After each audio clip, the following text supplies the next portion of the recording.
I think the impact the showcase had was visibility overall. Events like the showcase makes people know that not only Humber is here, Humber is around, but that also that the students in Humber are number one smart and are actually innovating, are actually building towards something bigger.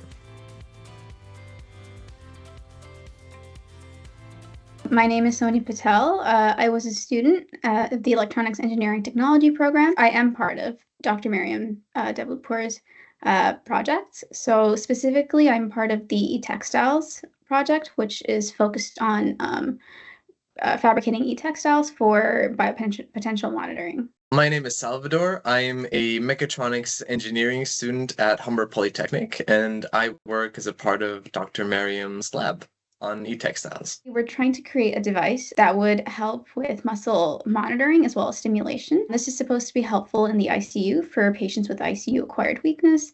It's essentially supposed to help maintain muscle mass and reduce muscle atrophy, and therefore help with patient recovery.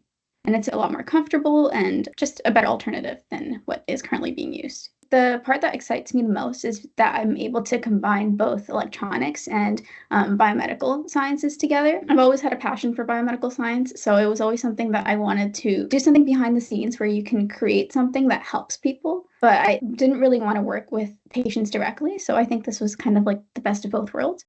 My specific project is focused on sleep apnea. Basically, we're making a e-textile that is able to detect sleep apnea episodes so that the patient is aware and knows about them so doctors can do something about it. Compared to the current technology that is used to detect sleep apnea, basically they put a whole bunch of wires and electrodes on a patient and expect them to sleep.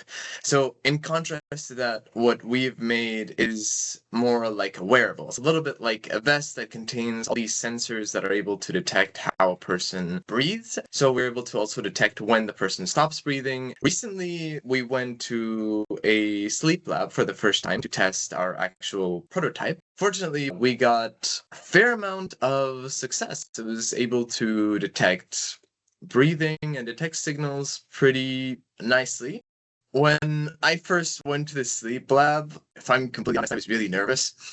It's because it is a project I've been working on for so long, and we worked on it since the start, since it was just a concept.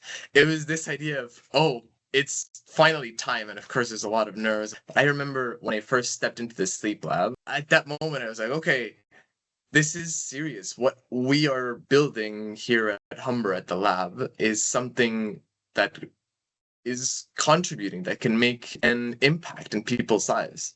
The stuff that we're doing is kind of new. It's not really as much talked about, and I feel like it was a good idea to kind of put it out there and let other people also know about what we were doing at Humber.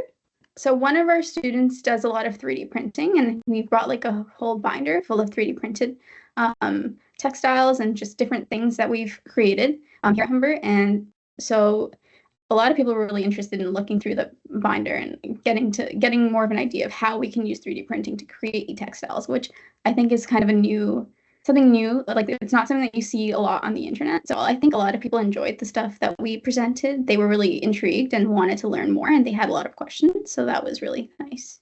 Usually when we do embroidery, we use conductive thread, and we had been tossing around with the idea of using wire to embroider instead of just any type of thread. And that's something I worked on for a significant amount of time. And in the end, I had pretty much a prototype where there was wire embroidered into it. And that's something that was taken to showcase also in a binder. At a later event, I went to Ottawa for a conference, and I heard someone from a completely different university mention that, oh, they went to a showcase where they met Humber students, and they had been working on e-textiles and even embroidered with wire. And I was like, wow, people actually saw this, and it made an impact on people that we're actually doing something. We're innovating as a part of Humber. But it made me feel wonderful, right? Because sometimes I get the feeling that Humber is a little bit small, so not everyone knows what we do and who we are as students. And seeing this random person I met talk about it and say, hey, we went to a showcase and learned this about Humber, it was like, oh my god, that's something I've been working on. That's something I've been a part of, and it made me feel this pride, I guess is the right word, on Humber, on the work we've been doing at the lab.